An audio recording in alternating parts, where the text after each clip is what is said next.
Hey guys, Broker Brett here with Insurance Nerds Attachment Point News Roundtable. Just a quick note, recorded this one about 3 months ago with Amanda Mirabile of CORVUS Insurance. We have a great talk on cyber. She has some awesome insights.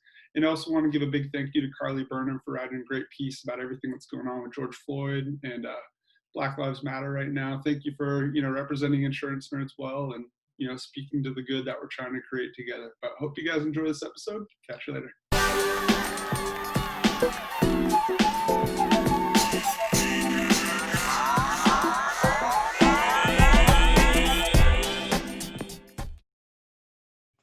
Hey guys, Brett with the Insurance Nerds. Used to be with Nick Lamparelli, but he's moved on to Coverager. But we have a big guest with us today, Amanda Mirabile. I think you got that right. Try to straighten that up ahead of time. But yeah, Amanda, thanks for hopping on to talk cyber insurance. Definitely a big fan of the subject, even though I haven't figured out how to sell it yet. I think it's incredibly important. So look forward to picking your brain and hearing your thoughts. Awesome. Thanks for having me. Yeah, I'm not sure that anyone's necessarily figured out how to sell cyber insurance. You're not too behind the curve. Well, so 2 years ago, I decided to start my own agency, and I thought cannabis insurance and cyber insurance were these two growing markets. I was like, cool, I'll plant my flag. Little did I know, like, you should try to start an agency with something that nobody really buys yet, or you're trying to figure out as an industry. So I kind of backpedaled a little bit to traditional business. Okay. You still write cannabis and stuff? Yeah. So, I mean, it's funny. We have like one or two accounts of each. We've had some paperwork go through. We know what it's like, but haven't really found the main bread and butter. And right now it's, machine shops, traditional stuff. But I just think those things are going to be so important. But I didn't realize you'd been in insurance so long. I checked out your LinkedIn before we hopped on. I didn't realize you've been in since like 2014. Yeah. So, I mean, that's what everyone dreams of, right? Ending up in insurance. There's always a story. Yeah. Exactly. So ironically enough, I actually found my insurance job on Craigslist. Oh, wow. Which is funnier because my counterpart on the West Coast at CORVUS also found it on Craigslist. So we're just heaven. But I started at a nationwide agency, which was super cool. But a little difficult selling life insurance when all of your friends are spending all their money on beer. Right. Fair enough. And don't want to buy any life insurance, or do they really have a reason to? Yeah. So from there, I ended up at Chubb for a little while. I was there for 2 years on the East Coast, 2 years on the West Coast. Spent a short period of time as a marketing rep on a wholesale broker side, but if you ask any wholesale broker, they'll tell you that they don't need a marketing rep. And now I'm at CORVUS. So long time. Yeah. No, I actually got licensed in 2014 myself. I've told the story too many times on this podcast, but I used to sell office moves, and I got the license as a way to like insure a space or insure a building before a project. So that way I know what the deals are going to be. But yeah, super random, super by accident. No one really means to get insurance, and then you find out it's kind of sneaky awesome. Yeah, get to make consistent money, work with smart, nice people, And then, I want to congratulate you too. I saw you went from regional sales to national sales director or major accounts. Yeah. Business development director. Cool. So, I don't know what that means yet. I'll figure it out. But basically just trying to drive enterprise size relationships. So went from regional marketing to really kind of strategy and coordination and hopefully growing our East Coast operations with a big move coming up. Yeah, no, heck yeah. No, that's awesome. Congrats. I think New York will be great. Kind of get to touch both coasts. I saw it maybe started Pennsylvania, so just kind of zigzag. Home, a little far enough from the parents that they have to call before they show up, but not so far that they can't help me hang the TV. That's cool. No, that's perfect. That's perfect. So it sounds like CORVUS was a little bit of a happy accident, but it sounds like you're pumped to be in cyber and an emerging market. And yeah, I love it. And it's so much more interesting. I mean, between the underwriters and the line of coverage and like every day is different. You don't really see the same type of risk, even though, the coverage is the same, the risk is so very different.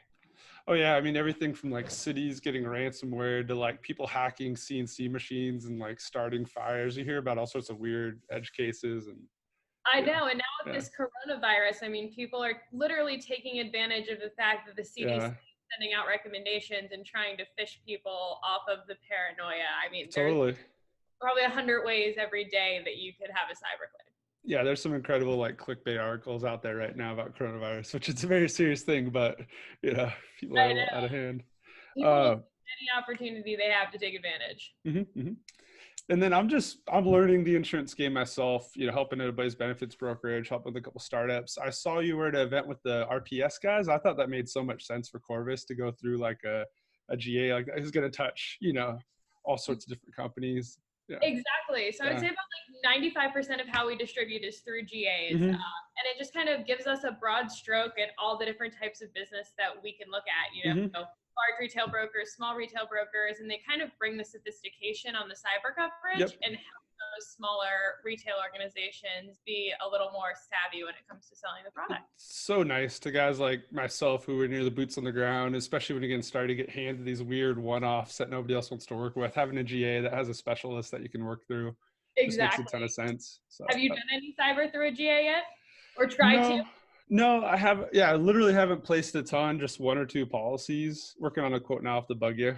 So there's the traditional cyber that you have, and then I've never actually figured out the smart cargo too is another thing you guys offer. Yeah. So it's, it doesn't really make a whole lot of sense when I say like, hey, cyber, hey, we do cargo, but what we do is every product we have at CORVUS is smart. And that means that we leverage a novel set of data. So with cyber, it's super easy to understand. We're running the non-invasive scan of the website. With the cargo in temperature sensitive shipments, what they do is they have these temperature monitoring systems. And we're able to look at the spikes and the peaks and the target temperature and get a better understanding of the risks, so we can insure stuff like high hazard pharmaceuticals that a insurance company would stay away from. It kind of reminds me of having worked at restaurants in the past and bartending and stuff, like the little LCD screen and the little hockey pucks and the different, coolers in the restaurants. And I've never seen one of those before. Yeah. They'll have there'll be these little remote sensors and, the beer walk in or whatever else. And they'll have one place where you can kind of see how everything's doing. Oh yeah, that's exactly what it's like. That's cool. That's funny. Yeah. So when you understand it that way, it makes a little more sense. But when we just throw it out there, you're like, I don't understand the synergy. Yeah. Well, there you go. There's a good analogy for you while you're out there. But no, that's pretty sweet. Yeah. Congratulations again on the move across country. And then for cyber insurance, it seems like people just aren't aware enough of like the general protocols, like regular password, two-factor authentication, just it seems like half of your job would just be helping people not make dumb mistakes. Yeah, exactly. Or helping them understand that, as cyber 10 years ago was a data breach policy. So you go into a contractor and you say, you should buy a cyber policy. And they're like, I don't collect any social security number. All of a sudden it's this education of, okay, well, do you use a Square for payments? Yes. Do you have an exposure? Do you take personal checks from your clients? You do? Great. Do you install home Nest systems? What happens if that gets hacked and you're on the line because you messed up something with the email or the encryption of the system?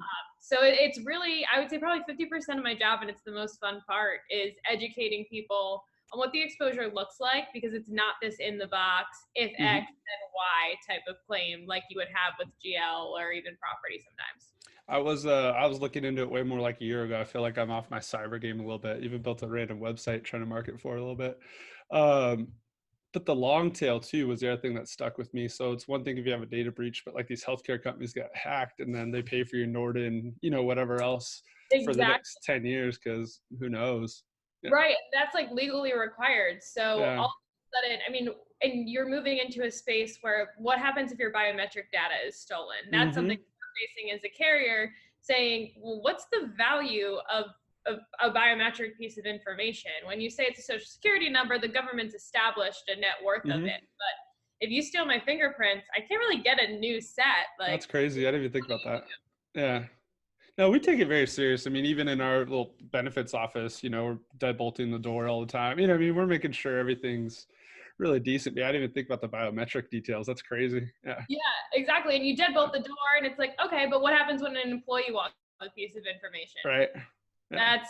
Hopefully they won't. That's fair. No, yeah. At the same point in time, it's so hard to protect everything. So getting the insurance is helpful. Oh yeah, 100%. It might be like a one-off. I just saw a stat flash across, but I saw that like just a ton of claims these days are cyber related. Like most loss almost now has to do some sort of data. I would believe it. And like, even if it's a property loss, if it was triggered by anything on a cyber claim, running into this issue as an insurance broker, is the property policy going to respond if they can tie it back to a breach? And that's what we're calling, or the market's calling, silent cyber. I don't know if you've heard of it. I've heard the reference, but not as sharp on that one right now. Yeah, exactly. I mean, Lloyd's was actually the first one on their cargo product, ironically enough, to start talking about it, saying, well, what happens if there's a business interruption that's caused and the cargo shipment is delayed, but the cargo shipment's delayed and the interruption occurred because a processor was hacked. Then all of a sudden they're paying a claim for no fault of their own, but a lot of insurers were silent on the policies. So there was that Zurich claim with Mondelez, who is the manufacturer of Oreos. And they tried to go back, and it was a $100 million property damage claim that was covered because they didn't have an affirmative exclusion for cyber. Oh, wow. Interesting. Okay. So it's almost like you have to like front load the traditional policies now to block cyber, then you have to cyber to back up the tail end. Or some markets are taking the approach of like putting these little add-ons. Yeah. I'm not sure how I feel about them as a broker. Are you selling those types of policies? No, like whenever there's just like the $25,000, $10,000 cyber, you're just like, if there's an exposure they're legitimately concerned about, or they should be concerned about, this is going to be inadequate. You don't try to sell that as like some sort of solve. It might just be included on a few things, but you try to let the insured know, hey, this isn't going to be exhaustive. This is going to be very piecemeal, and you'd be lucky if this covers, what the actual risk is, Exactly. They're like the notification cost policies. Like, great, okay, they'll send out all the letters, but are you covered for anything else? So right. And we're traditionally working with really small businesses, so I mean, they're not as aware yet. But as they try to grow and try to get upstream, definitely have to get there. And don't get me wrong, they should worry about it as well. But it's kind of it hasn't been our framework too much yet. And it's hard to sell, in a small business. You sell them a $500 BOP policy, and then all of a sudden you're like, and you should buy this cyber for $1,000. You're like, I don't understand, but. So, all right, and then another one too, because we're talking about as little guys, CCPA this year, right? Like I haven't got into enough, but was it like over 25 million in revenue, or if you're solely like a data company? Exactly, or like more than 50% of your sales are coming from the sale of other people's information.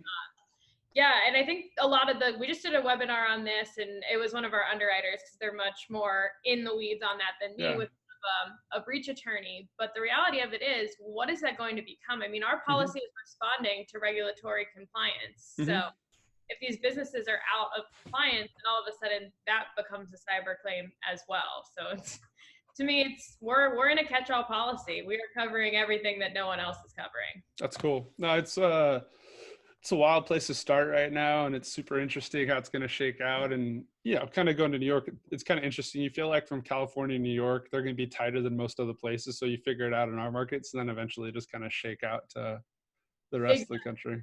Yeah, exactly. And it's kind of, the decision makers sit in both of those places, I would say, or the people who are writing manuscript endorsements. I mean, that's a huge thing in the brokerage community right now is we'll go out with our base policy form, but everyone wants to feel the most comfortable with what we're offering. So we're all analyzing forms and manuscripting coverage and making sure that we've got some customized, tailored solutions for each target broker that we're working with. No, that's cool. That's really cool.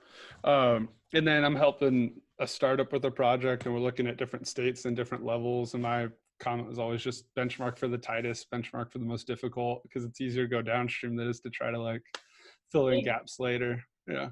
Yeah, exactly. If you can go both ways, I mean, with California, you've got probably the most litigious requirements. New York's a little looser on when you can and cannot be non-admitted and what you can offer. But you're so right. Just benchmark for the tightest and go from there. New York's been interesting to deal with too, just from like a compliance standpoint, even just being a licensed agent or setting up a license in New York for a company, just some of the data that they, the protections and the precautions they want you to have in place just to get started.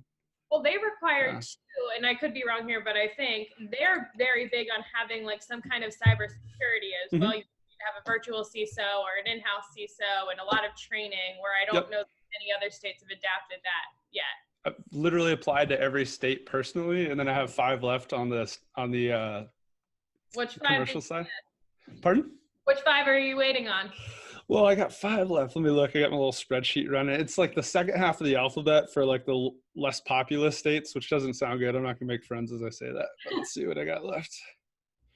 But it's been super fun and interesting. So let's see. All right. So the last 5, the drum roll: Vermont, Virginia, West Virginia, Wisconsin, and Wyoming. Okay. Yeah. So that's literally, I'm everywhere except Alaska and Alabama right now, and those are the last 5 for the country. For the company. That's really cool. You got some tough liquor liability states. When I worked at Westchester, we worked with liquor, and I want to say 3 of those states were excluded states that we wrote because of the laws that they had for dram shops. Oh, wow. That's interesting. That's funny. Yeah, it's funny all the little niches you get. And I always joke that like you wouldn't think it, but departments of insurance actually have really good customer service. People tend to be nice. Emails tend to be prompt. Really? Yeah, you wouldn't. I wouldn't think that either. I think I'm personable. Yeah, no, they're cool. They're funny. I swear it's like a great, like, best kept secret. I joke around too. It's like the ultimate get rich slow industry, That's very true. It's a slow burn, but when you make it, you make it. I mean, our founder sold his last business for 9 figures, and we hope to be that lucky.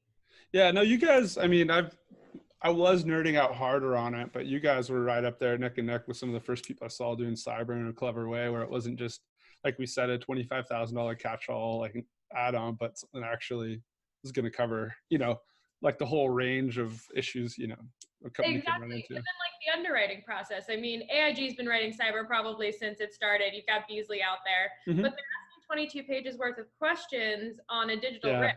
And like, okay, Sally in the IT department checked some boxes, but how do you know how true that information is? And it changes every day. Yeah, that's true. Kind of more of a proactive underwriting, I could see then, or smart underwriting. Exactly, smart underwriting. That's the CORVUS way. I mean, we can ask 9 questions. That's cool. To be able to get a risk rather than 22 pages of check boxes that who knows how much the underwriter really uses. And then also you want to do that for your meat and potatoes, 80% of your risk, just kind of make that simplified app. You are going to run into like really unique situations. Then you bust up the long form. Yeah. Yeah. We get some weird stuff, or even when there's a technology exposure to it, like more of a software developer, then you start to ask more questions. Be like, wait, what are you actually doing? No, we don't want to do that. But yeah, what databases are you touching? The one last thing I almost kind of went down before I ended up having the opportunity to help my friend's agency was cyber for hospitals. And I thought it was such a random niche that like bodily injury based upon like a cyber issue. And have you ever read a cyber claim? I get this question all the time. So we offer bodily injury on our form, and I can come up with all kinds of wild claims examples, right? But have you ever seen one actually occur? I could only think with hospitals, some sort of, hack or whatever else, or something that shuts down their systems and people get hurt that way. That was the only way it made sense to me. Exactly. But have you ever actually seen a claim? I've never been able to find a true claims example of it. So it's pretty innocuous for now. Yeah, right. No, a little too niche. Yeah, the one that always tripped me out was the CNC machines. And then you feel like it's something like a horror movie, but taking over like HVAC systems in a building and locking people in or something was the other one. Oh, that's a good one too. Yeah. All kinds of cyber claims are fun to dream up, the weird and wacky things that could happen if technology takes over. Yeah. That were kind of... There's a movie, 3000, what's the movie? Oh gosh, I can't think of it. There's a movie out there one of our team members always relates the idea of cyber to, because he was like, this movie from the 80s. I'm going to think of it and tweet it to you later and you'll figure it out. But so my wife wouldn't want me mentioning that she's watching this, but she's watching that Love is Blind show. She's like, don't judge me. On Netflix. God. I've been watching it too. I am embarrassed to be addicted to it, but I just can't stop watching. Well, it cracked me up, like that panning view over the top of all the cells. I was like, this is Black Mirror. I was like, life is getting freaking weird. We talk about all these eventual tech things, but I'm like, it's kind of happening. Exactly. You start to watch things, you're like, oh, I never actually thought this would happen, and here we are. Like summoning cars from here and doing all my banking on here and not really interacting. Yeah.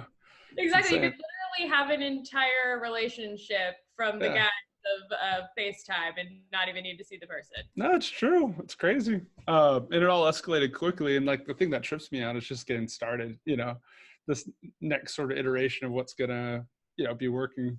So I know. And even being able to like, I have a way younger brother and you can just start to see the way that his friends interact. And like, you're very awkward in person, but you give them a cell phone and they're like back and forth. Well, what's the next generation look like? I hope that my kids aren't mute someday and they don't know how to interact with anyone. Everything always yo-yos, and I think we'll get a sense of it. But yeah, we're definitely not sure what to do with all this yet. It's definitely new. I mean, I'm 34. I remember having like phone numbers written in my, piece of paper in my wallet and being forced to get like a cell phone at 18 for a job that I got. Right. Or you can like remember, I can remember people's phone numbers from high school. Yep. I don't know who they belong to at this point. I'm like, I can dial that, and I think someone will answer. The other funny skill set, it kind of reminds me when you're cold calling, but was when, like, you call somebody's house, you had to do the small talk before you could get to the person that you wanted to talk to. Yeah, that's so true. Yeah, Oh, hey, Mrs. yeah, Smith, how's it going? How's your weekend? yeah, Your son? yeah. I think the kiddos today will be all right. I've met some good peeps that were born after 2000. It didn't scare me too bad. Yeah, That's true too. I mean, yeah, we've got this whole idea of I've walked into meetings and the first thing that comes out of someone's mouth is, I hate millennials. And I'm like, well, I guess I should leave because I still fall in that yeah. generation. So do I. I'm not popular enough yet. I don't have enough clout yet to pick a fight with Simon Sinek, but he used to piss me off when he was just Really? like bagging on millennials to make his name. I was like, bud, I've been, work construction, knock doors, been in sales for 10 years, multiple jobs at the same time. Like, Exactly. We're not all completely. yeah, we're not all one thing, but for him, it's something easy to market, got his name out there. So one day after I write my New York Times bestseller, or you pick the fight with Simon Sinek before the bestseller, then you get your name out there. I was going to say, then you sell your book. In the hip hop community, they say you got to beef up. You got to go after you don't beef down. Yeah, you got to go up. Yeah, exactly. So you're moving to New York or New Jersey area? I'm moving to New Jersey. Cool. Yeah, I figured I'll be like a 10-minute ferry ride from the city, so I'll Sweet. be there all the time. But a little more portable for a little more space when you don't have a city address. Well, I'm in Orange County. I read a really interesting article one time comparing LA to New York and like Orange County to New Jersey. But really? It was this really involved article about like the different parts of LA and how it all works and how it's a lot more like New York than people would think, with little boroughs. That's really interesting. Yeah, and it kind of compared Orange County to New Jersey. It says a little bit more like countryside, almost a little more. It's a city still, but a little bit more suburban. Yeah. Yeah, that actually makes a lot of sense. I mean, I currently live in like the Anaheim area. That's right. Yeah. Huntington, so I could totally see how it's a little bit like New Jersey. So I think we're going to have a startup event, and this is breaking news right here. But at Santa Ana Riverview Golf Course, they have like this like 18-hole little putt-putt, and they have a good driving range and a good bar. Oh, that sounds fun. Get try one on the first, and I'll try to do one more broker brews before too long, because we actually have to get you out. I have to meet you in person before I know, right? 5,000 miles away. Recently, I could throw a stone at it from here, but I wasn't in town that week. That's the job, never home. Oh yeah, totally. Yeah, that's cool. It's funny. I have like the opposite experience of insurance, where we're just doing these little, a lot of our clients are 2 to 20 person, 70-person companies. I'm just kind of driving around here working on stuff. I've done that too. I used to drive to Bakersfield all the time for my last job. I haven't missed that drive. I can promise you that. Yeah, or the smell as you're cutting up the 5 for anybody familiar, in California. I mean, I'm from a smaller town in Pennsylvania, so that was my drive to high school growing up. All right, fair enough. To not having that smell for after a while. That's funny. That's cool. But so you excited for New York though? Anything you're gonna miss about out here? Excited to get back to some seasons? Yeah, I'm super excited. Fall's my favorite, so Cool. I've missed that. But I was in New York 2 weeks ago. My ears were frozen, and I want to come home and go to Disneyland and walk around here. I'll definitely miss that. Yeah. But I'll be back for vacation for sure. It does feel like you're kind of living on vacation here. People complain about the cost. I'm like, well, we're places where people like save up money all year to come to, so it's gonna come, Exactly. That's definitely what I'll miss. I think I'll get used to it. I mean, the first time I have to shovel snow to get my car anywhere, I'll be cursing the state of New Jersey. Yeah. But you'll be better at cursing because you'll be back in New York. It won't be like the passive aggressive California thing. Oh my God. I honked my horn the other day and everyone looked at me like I was crazy. Like, I've never heard this before. You're in my way and you're not going anywhere. That's funny. One thing I'm gonna really hate is they don't let you pump your own gas in Jersey. That's weird. And then I didn't realize like being able to make a right turn on a red was kind of a special thing out here.